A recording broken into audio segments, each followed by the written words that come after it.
Sherry here from Algae Stitchy. I hope everyone is staying safe and healthy during these really stressful times. In this part of Florida, we've been doing okay, except for we did have a few wildfires start up. For those of you who kind of been keeping up with maybe what's been going on in the Panhandle, but I think in America in general things have been just kind of crazy. So we've had a few wildfires pop up in this area, which is a little unusual for this part of Florida. And I think, as far as I know, they're still working to contain it. Last I heard, it was about 65, maybe 70% contained. So we're heading in the right direction, but all the same, there has been some loss of homes and quite a bit of damage that's been done. So for those of you that are the praying type, please keep us in your prayers. So for today, I'm going to be working on my the magical cat cross stitch, and just looking forward to some quiet mellow time to just stitch with you guys, and here's hoping we all just can relax and spend a little bit of time just enjoying each other's company. So let's go. So we're finishing up some of these flower sections, and really looking forward to it. I'm kind of almost done with part of the page. I know you guys can't see it, but we're got maybe 10, 20, 30, 40, 50, 60, maybe about 70 or 80 more stitches to go for this page. And then I can maneuver on to a new page. In fact, I'll even start to be able to scroll and inch those up. I'm pretty excited. Got some new needle minders. I've never owned needle minders before, but these are House of Menge. They are so adorable, so cute. The person who makes these, I think it's a she, I could be wrong if it's not a she, I'm so sorry.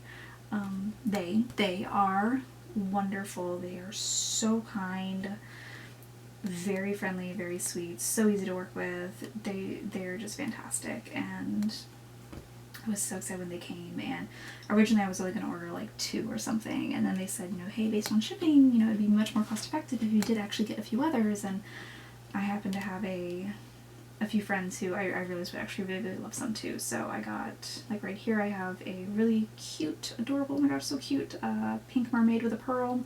And then I have a Virgin Mary, because I love the Virgin Mary. I think, she's amazing. I love her so much. Just, Mama Mary. She's great. I love her. So, got one of those. Well, actually, I got a few of those because I have 2 friends who would also really love the Virgin Mary. So, I have 2 more of those that I'm going to give to friends, and then it looked like she had it looks actually just like the same color scheme as Contessa with the Squid, so, and I think Michelle Bindi Stitchy has one, so when I saw something like that, it might even be the same thing. I got really excited, and actually I'm going to go ahead and pull that off.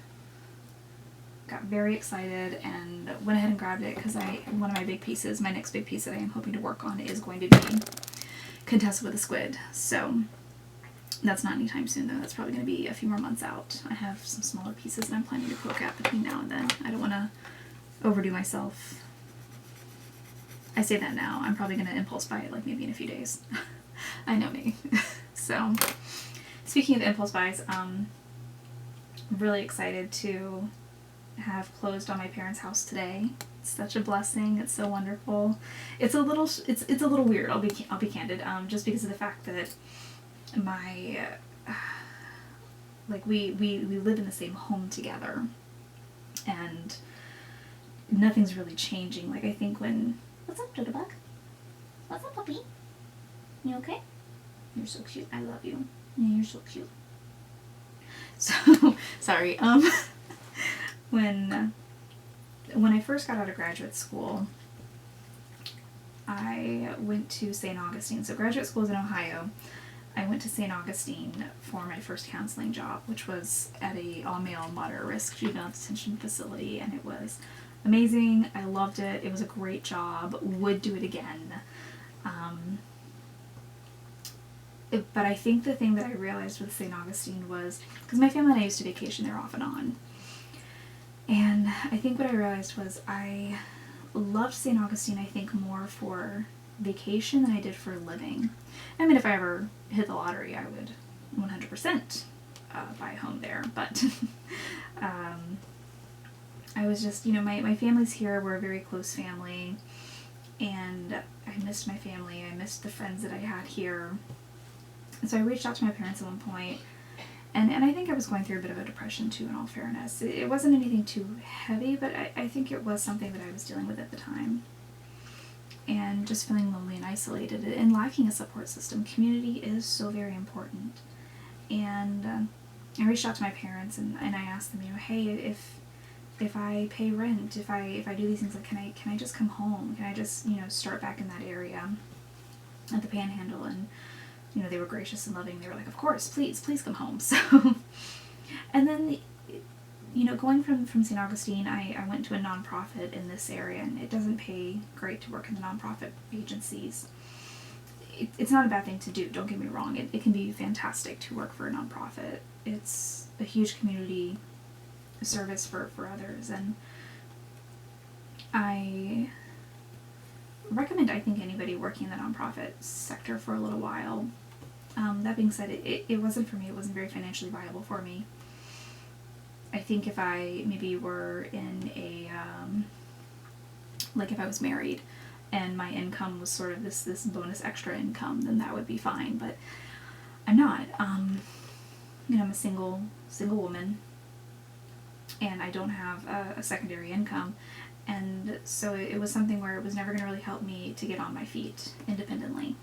And so I segued eventually into private practice, and now I'm much more financially stable, and I'm still able to do some pro bono work, or sometimes I'm willing to alter my fees to be something a little bit more accommodating of a person's income. So you're still able to provide a service to a community the best that you can. As much as you realistically can at the end of the day, like, it's still a business. But all the same, you do what you can to help your community. And it's kind of afforded me the blessing of being able to buy my parents' home. And there were a few times where I thought about moving out and kind of getting an apartment or getting a place of my own somewhere else, and the thought would come and then would pass because rent in this area is very expensive. And then when I hit the point that I could technically afford the rent in this area, I think just with my parents being older and we really enjoy each other's company, it just for us made more sense to, like, hey, just like stick around, like, let's see what happens. And eventually it also hit the point where I was like, how about I just buy the home? I love this place, I love this home. I more or less grew up here. There was a little bit of moving in early childhood, but basically this was my childhood home. Why don't I just buy it? And you guys can take whatever extra, and you can put a down payment on an RV, because they used to have an RV, but that was a demon machine. So you can put your down payment on an RV that's not possessed by the devil and travel, and you always have a place to come back to where you can park the RV and you can use electricity. And so it was kind of an exciting opportunity, and then to discover that I was in a financially viable place that I could pull that off, and so it was just a huge blessing. And we closed today, and it's kind of nice because if clients ask now, or if people ask, I can say, oh, well, my parents live with me, not I live with my parents, like,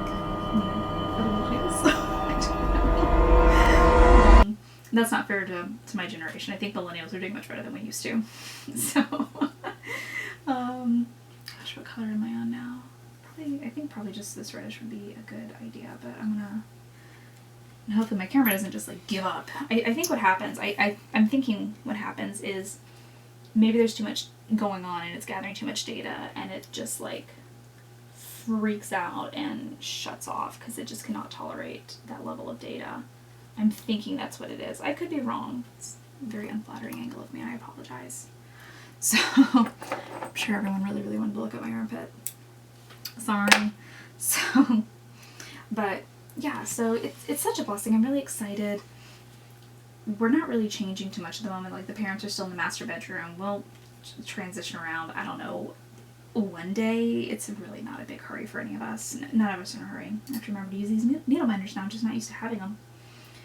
So, but yeah, it's not a big hurry. We'll do it when we do it. I don't want them to feel like there's any rush. And, like, in general, we just get along very well as a family system. At least I think so. I'm sure maybe another clinician might say other things. We could maybe be a really good case study, who knows. But in all fairness, no, I think we do get along very well. We love each other very much. It's not to say we don't have bumps and bruises. I think my mother and I will sometimes bump heads a little bit, and there's never fighting. We don't curse at each other. We don't really raise voices in this household. I think the only reason my mother and I would bump heads is just because we're very similar. My father and I have a very similar sense of humor. We're very snarky and punny and whatnot. My mother and I, though, when it comes to emotional expression, we're rather similar. And we both have a tendency to get easily distracted, and so I think sometimes it leads to maybe a little bit of friction here and there, but again, we're just so similar, and I think that's why. But we love each other too. So any friction that we do experience, it's brief. It's really not that big of a deal. And she's very crafty too. She's gotten into card making a lot. I think she could probably do a lovely job actually making YouTube videos. She'd probably be even more popular than I am, because she just has this really lovely, warm, fuzzy way about her. People just seem to adore her when they meet her. Rightfully so. She's very sweet. Very sweet, very sincere lady. I appreciate that about her. And so yeah, so the house is mine now. It's very exciting. Like I said, we're not really going to do a whole lot in the way of like transitioning too much stuff or anything. Like we'll move bedrooms eventually, but it's not a big hurry. And I would like, is that, yeah, okay. Okay, so wait. What am I hearing? 1, 2, 1, 2. Did I miss something? I feel like I missed something. 1, 2, 3, 1, 2. 1, 2, 3, 1, 2. Something seems off here. When did I get off? Huh. I don't know. Oh, wait, I see what happened. I didn't put in enough pink, actually. Okay, that makes a lot more sense. I need more pink down there. I think I just presumed that I completed it, but I didn't. Oh well. Anyway. But I think all that, essentially to say that it's been a huge blessing, a very exciting experience. Maybe a little bit on the anticlimactic side. Because I think when you're actually buying a home just of your own accord, it's more of a thing where, you get the keys and the signing's a big deal, and I don't know, I could be wrong, but I think it's a little bit more than what we experienced, and so as a result, it was a skosh on the anticlimactic side. But that's okay, because we still have the home, and that's what matters. And Cameron so far, who knows? I don't know how it works. I don't know what the mystery is. But so the parents will eventually, I think, be able to get a bit of money that they'll be able to use as a down payment on an RV. I'll have to share the RV story eventually. I don't know. that'll be like a story time, essentially, more than anything else. That thing was evil. I'll say it was evil. It's that one SpongeBob show where they had like Merman, and he'd start like, yelling, "Evil! Evil, evil, evil, evil, evil." Really, that was the RV that my parents used to own. I hated that thing. I'm pretty sure it was possessed by the devil. It was horrific. It was trying to kill us. It was like something out of a Stephen King novel.